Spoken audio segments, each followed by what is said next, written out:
ए छोरिया रुको जाओ। नमस्ते नमस्ते।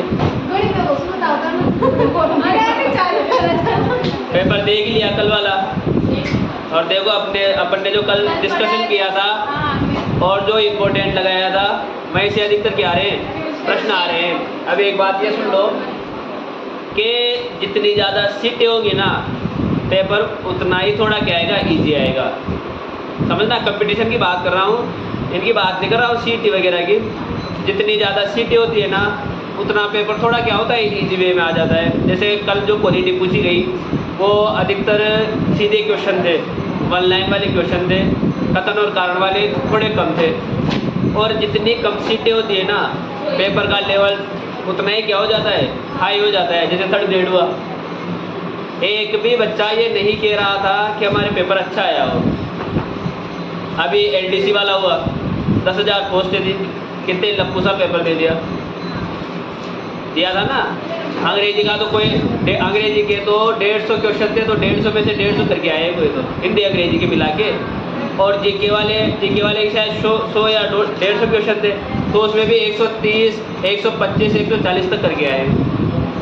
और उधर थर्ड ग्रेड में सीटें कम थी, 7,500 के आसपास सीटें थी, लेकिन वहाँ पर पेपर ऐसा टफ दिया कि कट ऑफ में मतलब 100 क्वेश्चन डाल जाए तो हद है। जिसमें अंग्रेजी की बात कर लो, मैथ वाले की भी 199 क्वेश्चन गई थी, सीटें कम थी इस वजह से। कहाँ तक पढ़ा था अपन ने, खत्म। मिश्रित की धारा चल रही थी, निर्गुण हो गया था, सगुण हो गया था, और चला था कौन सा, मिश्रित भक्ति धारा। देखो इधर, और मिश्रित भक्ति धारा में भी लिया था कौन से, संत माओ जी।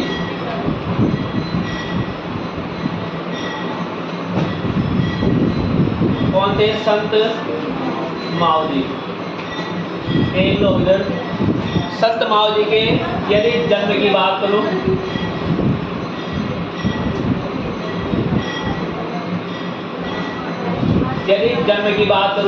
तो जन्म हुआ था साबला गांव में। कौन से गांव में, साबला गांव में। और साबला गांव है अपने कौन से पुर में, डूंगरपुर में। कहाँ पर हुआ था, साबला गांव डूंगरपुर में हुआ था।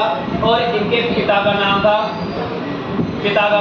दालम ऋषि। कौन सा ऋषि था, दालम ऋषि था। यानी इनका जन्म हुआ था साबला गांव डूंगरपुर में, और इनके पिता का नाम था दालम ऋषि। और इनकी माता का नाम था केसर दे। कौन सी देवी थी, केसर देवी। यानी इसके अलावा देखो, इन्हें भगवान विष्णु का, किसका, भगवान विष्णु का क्या माना जाता है, कल्कि अवतार माना जाता है। कौन सा अवतार माना जाता है, कल्कि अवतार माना जाता है। और सबसे महत्वपूर्ण इन्हें ही कहा जाता है वागड़ का धनी। क्या कहा जाता है, वागड़ का धनी कहा जाता है, क्योंकि ये बहुत सी बार क्वेश्चन में, जो मतलब पेपर में पूछ लिया गया है, वागड़ का धनी किसे कहा जाता है। महात्मा गांधी का 5वां पुत्र किसे कहा जाता है, जमनालाल बजाज को। इसके अलावा राजस्थान का महात्मा गांधी किसे कहा जाता है। तो ऐसे प्रश्न बहुत सारे आते हैं, तो इन्हें क्या कहा जाता है, वागड़ का धनी कहा जाता है। इसके अलावा इन्होंने भीलों से संबंधित, किससे संबंधित, भीलों से संबंधित एक आंदोलन चलाया था, जिसका नाम था लसाड़िया आंदोलन। कौन सा आंदोलन चलाया था, लसाड़िया आंदोलन चलाया था। यानी भीलों के उत्थान के लिए, भीलों को ऊपर उठाने के लिए, या फिर नीची जातियों को ऊंचा उठाने के लिए एक आंदोलन चलाया गया था। और उस आंदोलन का नाम क्या था, लसाड़िया आंदोलन। जबकि निपख आंदोलन किसने चलाया था, दादू दयाल ने। कौन से दयाल ने चलाया था, दादू दयाल ने चलाया था। सबसे महत्वपूर्ण बात, इन्होंने अंतरजातीय, किसको, अंतर जातीय विवाह को बढ़ावा देने के लिए 4-5 अलग अलग जातियों में क्या किया था, विवाह किया था। तो ऐसे कौन थे, अपने संत माओ जी थे। और इन्होंने एक संप्रदाय चलाया था जिसका नाम था निष्कलंकी। कौन सा संप्रदाय चलाया था, निष्कलंकी संप्रदाय चलाया था, जिसका अर्थ होता है पाप रहित होना। क्या होना, पाप रहित होना। तो संप्रदाय कौन सा चलाया था, निष्कलंकी संप्रदाय चलाया था, पाप रहित नहीं चलाया। संप्रदाय कौन सा चलाया था, निष्कलंकी संप्रदाय चलाया था। और यहाँ से एक निकल कर आता है अपने निष्कलंकी संप्रदाय। कौन सा संप्रदाय, निष्कलंकी।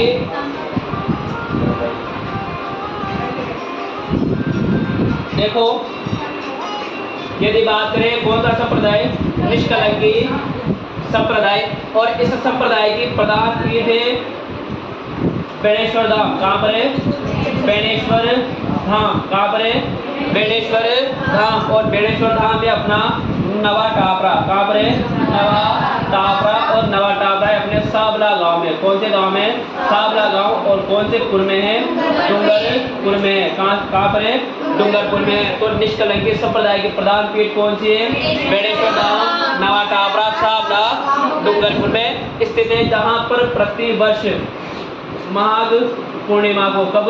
माघ पूर्णिमा को मेले का आयोजन होता है। और इस मेले को ही कहा जाता है आदिवासियों का कुंभ। क्या कहा जाता है? आदिवासियों का कुंभ कहा जाता है। तो ये 3-4 शब्द जो है ना, ये वेरी वेरी इंपॉर्टेंट है, क्योंकि यहाँ से प्रश्न आता है। और प्रश्न पे क्या कौन सा आता है कि बेणेश्वर धाम मेला कौन सी तिथि को आयोजित होता है? तो कब आयोजित होता है? माघ पूर्णिमा को आयोजित होता है। और इस बेणेश्वर धाम में खंडित शिवलिंग की, कौन से शिवलिंग की पूजा की जाती है? खंडित शिवलिंग की पूजा की जाती है। और जो ये मेला बढ़ता है ना, वो मेला बढ़ता है अपने माही नदी के किनारे। कौन सी नदी के किनारे बढ़ता है? माही नदी के किनारे बढ़ता है। और त्रिवेणी संगम पूछ ले, कौन सा संगम? त्रिवेणी संगम पूछ ले तो ये बढ़ता है माही, सोम, जाखम। माही, सोम, जाखम। यदि ऑप्शन में तीनों आ जाए ना, तो फिर प्रायोरिटी देनी है किसको? माही नदी को देनी है। तो जो अपना बेणेश्वर धाम मेला है वो कब लगता है?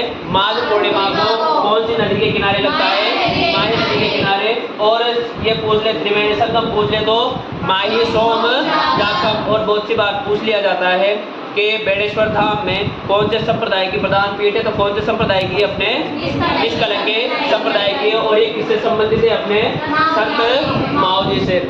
किससे संबंधित है? संत माओजी से। इसके अलावा इन्होंने एक ग्रंथ लिखा था जिसका नाम था चोपड़ा। कौन सा ग्रंथ लिखा था? चोपड़ा ग्रंथ लिखा था। और वो ग्रंथ लिखा था गुजराती भाषा में। कौन सी भाषा में लिखा था? सॉरी वागड़ी भाषा में। कौन सी भाषा में लिखा था? वागड़ी भाषा में। कौन सा ग्रंथ लिखा था? चोपड़ा ग्रंथ लिखा था। और शैली थी इसकी वाद विवाद शैली में। कौन सी शैली में लिखा था? वाद विवाद शैली में लिखा था। सबसे महत्वपूर्ण बात, इस चोपड़े को दीपावली के दिन, किसके दिन? दीपावली के दिन बाहर निकाला जाता है। और इसका जो वाचन होता है ना, वो वाचन होता है मकर संक्रांति को। कब होता है? मकर संक्रांति को इसका क्या किया जाता है? वाचन किया जाता है। और इस चोपड़े ग्रंथ में आने वाले कुछ वर्षों की क्या की गई है? भविष्यवाणियां की गई है। और इन्होंने उस समय बता दिया था कि ये संसार 3 बार लड़ेगा। कितनी बार लड़ेगा? 3 बार लड़ेगा। 2 बार तो लड़ चुका, प्रथम विश्व युद्ध, दूसरा विश्व युद्ध, इसके बाद तीसरा विश्व युद्ध। डेली होता है न्यूज चैनलों पर, आज अमेरिका ने ईरान पर डाला, आज ईरान ने अमेरिका पर डाला, आज वहाँ आक्रमण हो रहे, आज यहाँ आक्रमण हो रहे। इसी चोपड़े में कहा था इन्होंने कि धागों से क्या जलेंगे? दीपक जलेंगे। क्या जलेंगे भाई? दीपक जलेंगे। जल ही रहे हैं, नहीं जल रहे? अरे लाइटें किससे जल रही है? धागों से तो जल रही है ना। इन्होंने ही कहा था कि बोतलों में क्या बिकेगा? पानी बिकेगा। क्या बिकेगा? पानी बिकेगा। और एक ब्रांड आता है जिसका नाम है बिस्लेरी। कौन सी लेरी? बिस्लेरी। अब उसके अलग अलग क्या निकाल दिए? कॉपियाँ निकाल दी। एक तो गया बिल्सेरी, हुआ नहीं हुआ? तो इन्होंने कहा था कि बोतलों में क्या बिकेगा? पानी बिकेगा। इसके अलावा इन्होंने ही कहा था कि गुजरात से एक व्यक्ति आएगा और पूरे विश्व में छा जाएगा। तो वो कौन थे? अपने महात्मा गांधी। यानी इन्होंने कहा था किसके लिए? महात्मा गांधी के लिए कहा था। और महात्मा गांधी वैसे भी क्या थे? वर्ल्ड फेमस थे नहीं थे? अगला आदमी 2-3 में लकड़ी लेकर अंग्रेजों को क्या कर दिया था? हालांकि उसमें बहुत से क्रांतिकारियों का, बहुत से जो समाज है, बहुत से धर्म है, उन सबका क्या रहा था? पूरा योगदान रहा था। इसके अलावा किसानों का योगदान रहा था। तो लेकिन हाईलाइट किसे कर दिया गया? महात्मा गांधी को। तो इन्होंने उन्हीं के लिए कहा था कि गुजरात से एक व्यक्ति आएगा जो पूरे विश्व में छा जाएगा। समझ गए ना? हाँ, अभी उन्होंने लालदास जी ने भविष्यवाणी की थी औरंगजेब की बादशाह बनने की, नादिर शाह के आक्रमण की भविष्यवाणी की थी अपने चरणदास जी ने की थी। अब देखो इसकी इसका एक जो अन्य मंदिर बना हुआ है ना, वो बना हुआ है अपने कौन से पुर में? उदयपुर में। कहाँ पर बना हुआ है? उदयपुर में बना हुआ है। तो ये कौन से शब्द है? अपने संत माओजी। जन्म कहाँ पर हुआ था? सावला डूंगरपुर में। पिता का नाम क्या था? तालम ऋषि। माता का नाम केसर देवी। और इन्हें ही भगवान विष्णु का कौन सा अवतार माना जाता है? कल्कि अवतार माना जाता है। और इन्हें क्या कहा जाता है? बाकर का धनी कहा जाता है। और इन्होंने बिलों से संबंधित कौन सा आंदोलन चलाया था? लसाड़िया आंदोलन चलाया था। और अंतरजातीय विवाह को बढ़ावा देने के लिए 4 अलग अलग जातियों में क्या किया था? विवाह किया था। इन्होंने संप्रदाय कौन सा चलाया था? निष्कलंकी संप्रदाय चलाया था। और निष्कलंकी संप्रदाय की प्रधान पीठ कहाँ पर है? बेलेश्वर धाम। जहाँ पर कौन से शिवलिंग की पूजा होती है? पंडित शिवलिंग की पूजा होती है। और ये कहाँ पर है? डूंगरपुर में। कौन सी नदी के किनारे स्थित है? माही नदी के किनारे स्थित है। और त्रिवेणी संगम पूछ ले तो माही नदियों के क्या है? संगम के किनारे है। और यहाँ पर प्रतिवर्ष मेला कब लगता है? माघ पूर्णिमा को मेला लगता है, जिसे आदिवासियों का क्या कहा जाता है? कहा जाता है। और इन्होंने कौन सा ग्रंथ लिखा था? ग्रंथ लिखा था। और इस चोपड़े को कब निकाला जाता है? दीपावली के दिन। और इसका वाचन कब किया जाता है? संक्रांति के दिन। और इनका एक मंदिर कहाँ पर बना हुआ है? उदयपुर में बना हुआ है। देखो संत माओजी।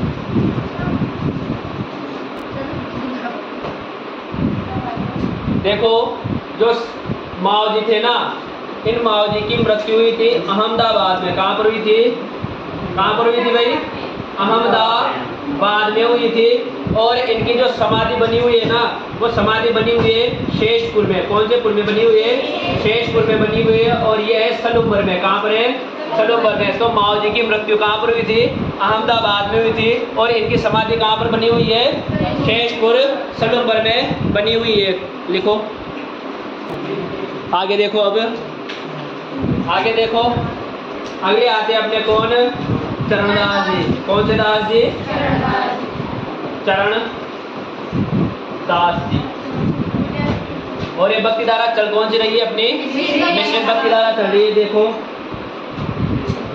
चरणदास जी का जन्म हुआ था 1703 में। कब हुआ था? चरणदास जी का जन्म कब हुआ था? 1703 में हुआ था। और वो हुआ था कौन से गांव में? डेहरा गांव में। कौन से गांव में हुआ था? डेहरा गांव में हुआ था। और डेरा गांव है अपने कौन से? लवर में, अलवर में। कहाँ पर है? अलवर में। तो चरणदास जी का जन्म कब हुआ था? कब हुआ था? 1703 में। कहाँ पर हुआ था? डेरा गांव अलवर में हुआ था। इनके पिता का नाम क्या था? तो पिता का नाम था मुरलीधर। कौन सा धर था? मुरलीधर था। और इनकी माता का नाम था कुंजादे। कौन सी दे? कुंजादे। कौन सी दे था? अरे था रिपीट क्यों न कर रहा? सीधे लिखा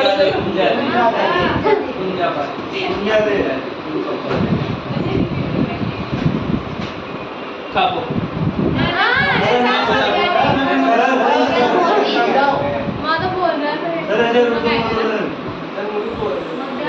पक्का बोला ना?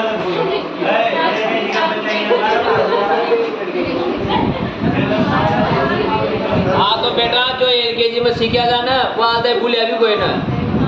समझ गया ना? LKG में सीखे जा 2 एकम 2 2 3 4। और फिर आगे सर 2 एकम 2 और 2 गुणा की दुआ। तो अरे जतनो एफर्ट मुँह लगा रहे हो जो उस तो कम से कम था तो लगा सके थे। और जो भी ना बाबू भी होनी चाहिए। देखो इनका जन्म कब हुआ था? कहाँ पर हुआ था? अलवर में हुआ था। और इनके पिता का नाम क्या था? मुरलीधर था। और माता का नाम क्या था? कुंजादे। कौन से देव था? कुंजादे। और इनके गुरु थे शुकदेव। कौन से देव थे? शुकदेव कोई न था, शुकदेव था। शुकदेव। और इनका मूल नाम मिलता है जीत ही जीत रणजीत। कौन सा जीत मिलता है? रणजीत मिलता है।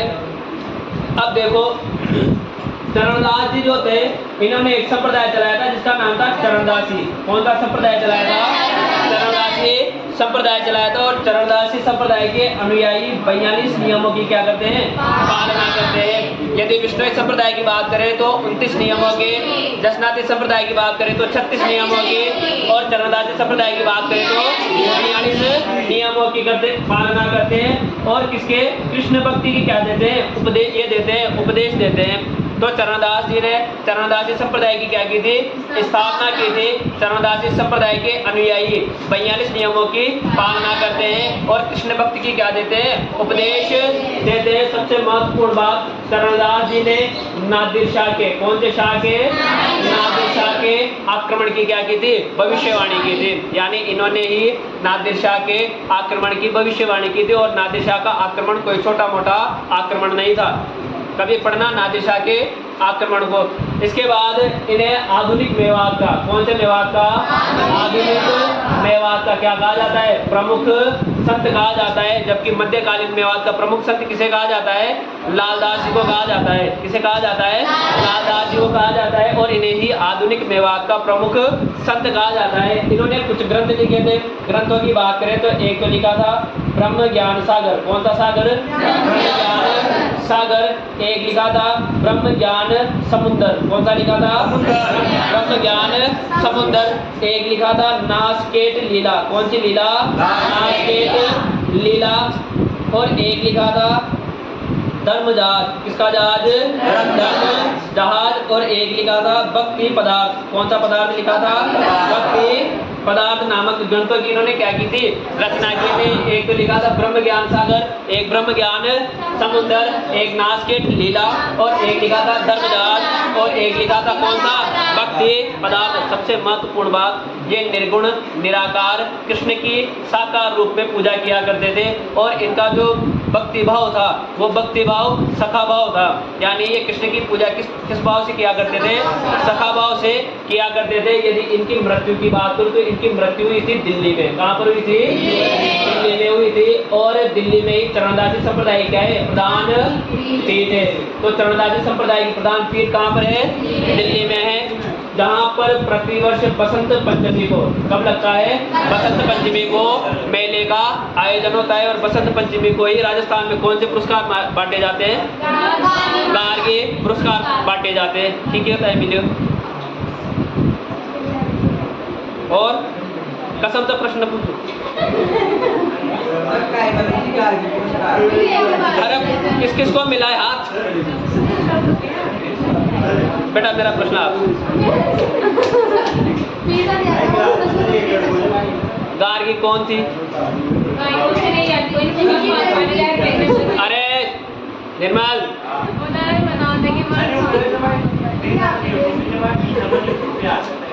कौन थी? हाँ, कब की थी? हाँ, तो कौन से काल की थी? अच्छा, पेशे अरे गार्गी जो थी ना वो उत्तर वैदिक काल की एक विदुषी महिला थी। उसी के नाम पर प्रतिवर्ष बसंत पंचमी को क्या दिए जाते हैं? गार्गी पुरस्कार दिए जाते हैं 10वीं पास और 12वीं पास बालिकाओं को, जिनके 75% से क्या होती है? ज़्यादा होती है। 10वीं पास हो तो 5,000 रुपये, 3,000 रुपये और 12वीं पास हो तो 6,000 रुपये 2 किस्तों में। ये एक में हाँ, तो बसंत पंचमी के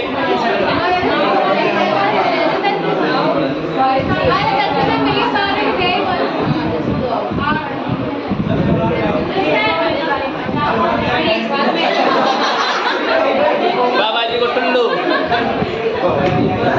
अरे इधर देख, इधर देख लो। अरे इधर देख लो, इधर देख लो। इनकी मृत्यु कब हुई? कहाँ पर हुई थी? दिल्ली में हुई थी। जो चरणदासी संप्रदाय की क्या है? प्रधान पीठ है। और यहाँ पर मेला कब लगता है? बसंत पंचमी को लगता है। इनके 2 शिष्या हुई थी। कितनी शिष्या हुई थी? 2 शिष्या हुई थी। एक का तो नाम था दयाबाई। हाँ, या दयाबाई का कोई नहीं, टप्पू के पापा वाली। एक को थी दयाबाई। इन्होंने 2 ग्रंथ लिखे थे। एक का तो नाम था दयाबोध। कौन सा बोध? और एक ग्रंथ लिखा था विनय मलिका। कौन सी मलिका? विनय मलिका। एक शिष्य हुई थी, इनका नाम था सहजो बाई। कौन सी बाई थी? सहजो बाई। इन्होंने 3 ग्रंथ लिखे थे। एक ग्रंथ लिखा था सहज प्रकाश। कौन सा प्रकाश? सहज प्रकाश। एक लिखा था 16 तिथि निर्णय। कौन सा निर्णय? 16 तिथि निर्णय। और एक लिखा था 7 बार निर्णय। कौन सा निर्णय लिखा था? 7 बार निर्णय लिखा था। कौन सा निर्णय लिखा था? 7 बार निर्णय लिखा था। तो देखो सहजो बाई में क्या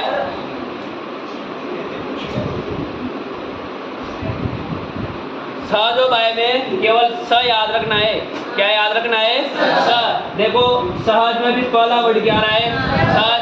इसके बाद 16 में भी पहला वर्ड स और 7 में भी पहला वर्ड स। तो स जो बाय ने सहज प्रकाश 16 तिथि निर्णय और 7 पार निर्णय नामक ग्रंथों की क्या की थी? रचना की थी। और इनकी जो भाषा थी ना वो कैसी थी? मेवाती थी। कौन सी थी? मेवाती थी। जो अपन ने मेवाती बोली में भी लिखा है कि संत चरणदास जी और उनकी शिष्याओं का जो शिष्याओं के उपदेशों की भाषा कौन सी है? मेवाती है। तो ये कौन सी हुई? अपने कौन से दास जी? चरणदास जी।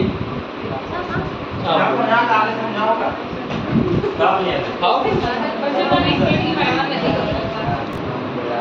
बयालीस नहीं आपको चल रहा। आगे आए कौन? अपने हरिदास निरंजनी। कौन सी निरंजनी?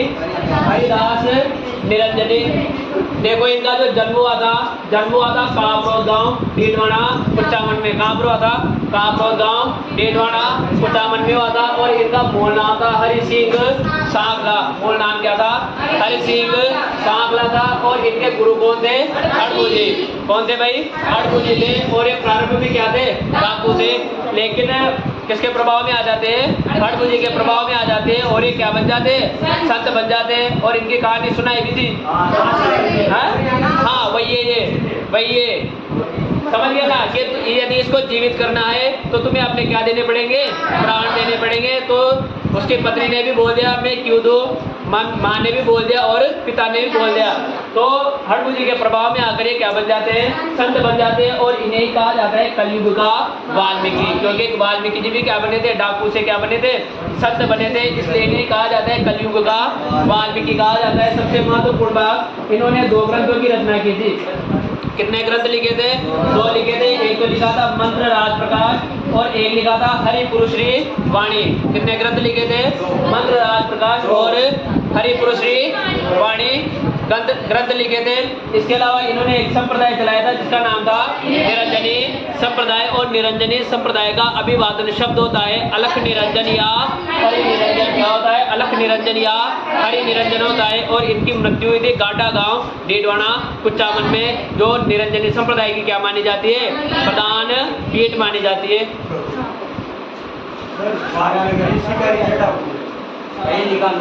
ये कुछ क्या है? छोटे छोटे संप्रदाय है। और बहुत सी बार यहाँ से भी प्रश्न आ सकता है।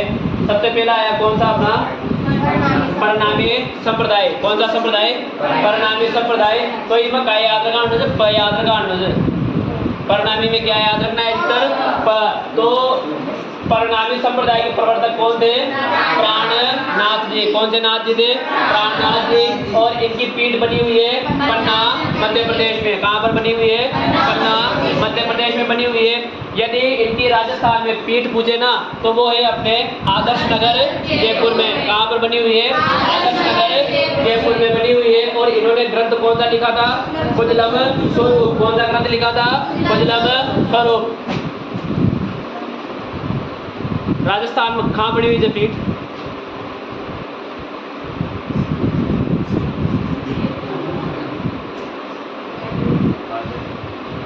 का 30 तो चोरा चोरी से भाई लिखवा की इतनी है जगह। हमारा नोट जेरोक्स करा दे दूंगा। राजस्थान जयपुर में। देखो राजस्थान में प्रधान पीठ बता रही जो राजस्थान जयपुर में।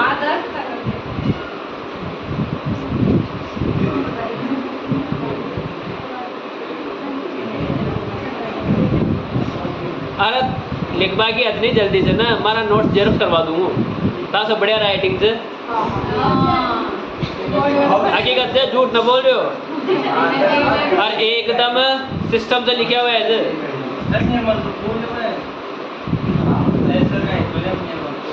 अब लिखनी हो तो मैंने फेली की थी गाइड बड़ी पड़ी है मार्केट में। बाहर हैंडमेड नोट्स भी आ गया। स्प्रिंग बोर्ड का देख लो, अटे से एक अशोक सर का देख लो, उत्कर्ष का देख लो। तार लिखवा थोड़ी है बेटा यहाँ। अब ताने लिखना है वो तो खास आर बोर्ड पर आ दूँ और फिर आर बैठ जाऊँ ताई आज वो बोर्ड पर मैं एक्सपर्ट हूँ। फिर मत कीजिए सर मानी समझ में काहे ना आया। तो इन्होंने एक ग्रंथ लिखा था जिसका नाम क्या था? कुजलम स्वरूप। अगला कौन सा है अपना? नवल संप्रदाय। नवल संप्रदाय की यदि प्रवर्तक की बात करें तो इनके प्रवर्तक थे नवलदास जी। कौन से दास जी थे? नवलदास जी थे।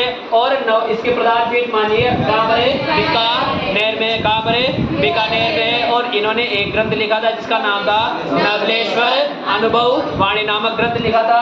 एक है अलख संप्रदाय। कौन सा संप्रदाय? अलख संप्रदाय। और अलख संप्रदाय के प्रवर्तक थे स्वामी लालगिरी जी। कौन से गिरी जी थे? स्वामी लालगिरी जी थे। और इसकी जो प्रधान पीठ है वो प्रधान पीठ है जोधपुर में। कौन से पुर में? जोधपुर में है। और इन्होंने एक ग्रंथ लिखा था जिसका नाम था अलख स्तुति प्रकाश। कौन सा ग्रंथ लिखा था? अलख स्तुति प्रकाश। इसके बाद इंपॉर्टेंट गुदड़ संप्रदाय। कौन सा संप्रदाय? गुदड़ संप्रदाय। और इस संप्रदाय के प्रवर्तक थे संतदास जी। कौन थे? संतदास जी। यदि इसकी प्रधान पीठ की बात करें ना तो ये दांतड़ा भीलवाड़ा में। कहाँ पर है? दांतड़ा भीलवाड़ा में। और इसे गुदड़ संप्रदाय इसलिए भी कहा जाता है या फिर जो भी कहा जाता है क्योंकि ये गुदड़ी से बने हुए क्या पहनते?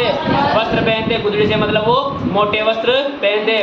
प्रश्न यहाँ से जो कि राजस्थान में कौन से संप्रदाय के अनुयायी गुदड़ी से बने वस्त्र पहनते हैं? तो वो कौन सा है अपना? गुदड़ संप्रदाय। इसके बाद कौन सा आंदोलन? अणुव्रत आंदोलन। ये किसने चलाया था? तो आचार्य तुलसी जी ने चलाया था। और आचार्य तुलसी जी का जन्म हुआ था लाडुणु गांव में। कौन से गांव में? लाडुणु गांव डेडवाना कुचामन में हुआ था। और एक परिवार था जैन परिवार में हुआ था। कौन से परिवार में हुआ था? जैन परिवार में हुआ था। यदि बात करें अणु का अर्थ होता है छोटा छोटे छोटे छोटे। और व्रत का अर्थ होता है संकल्प। व्रत रखते हैं ना तो संकल्प भी लेते हैं कि आज मैं यानी अल्पाहार करूंगा, ज्यादा भोजन नहीं खाऊंगा। तो ये क्या होता है? संकल्प होता है। और आचार्य तुलसी ने ही कहा था कि छोटे छोटे संकल्प लेकर किसी भी बड़े से बड़े कार्य को किया जा सकता है। यदि तुम्हें कोई भी चीज शुरू करनी है तो उसका क्या करो? उसको डिवाइडेशन करो। किसमें? छोटे छोटे टुकड़ों में। जैसे अपन पढ़ाई करते हैं और पढ़ाई करते हैं तो कोई सा भी रजिस्टर मान लो, जैसे अपना रजिस्टर भर जाएगा। अब यदि अपन इसको छोटे छोटे टुकड़ों में नहीं बांटेंगे तो ये क्या लगेगा? अपन को पूरी हुई रामायण महाभारत गीता लगेगी और पढ़ने में क्या आएगा? आलस आएंगे। तो इन्होंने कहा कि आप किसी भी समस्या हो, कोई भी कार्य हो, उसको क्या करो? पहले छोटे छोटे टुकड़ों में क्या करो? बांटो। और छोटे छोटे टुकड़ों में बांटकर उसको क्या करो? पूरा करने की कोशिश करो। जैसे अपना जो सिलेबस है उसे भी अलग अलग टुकड़ों में बांटा गया है। 10वीं 11वीं में थे तो प्रश्नावलियाँ होती थी, उसे भी अलग अलग टुकड़ों में बांटा गया है। तो ये कहते हैं कि आप कोई सा भी कार्य प्रारंभ करो ना तो उसकी क्या मत करो? बात मत करो। समझ गए ना? उसको पहले क्या करो? डिवाइड कर लो। और फिर अपन टाइम टेबल बनाते हैं भाई 2 घंटे पॉलिटी, 2 घंटे ज्योग्राफी, 2 घंटे कल्चर, 1 घंटा कंप्यूटर, आधा घंटा हिंदी। तो डिवाइड ही किया है। ऐसा थोड़ी कहा है कि आज मैं सारा दिन कल्चर ही पढ़ूँ, ब्लैक कल्चर को एक ही पेज हो पढ़ रहा हूँ और कल्चर ही याद करनी चाहिए। ऐसा नहीं है। छोटे छोटे टुकड़ों में यानी छोटे छोटे संकल्प लेकर बड़े से बड़ा कार्य किया जा सकता है। तो यही पर होता है अपना कौन सा श्री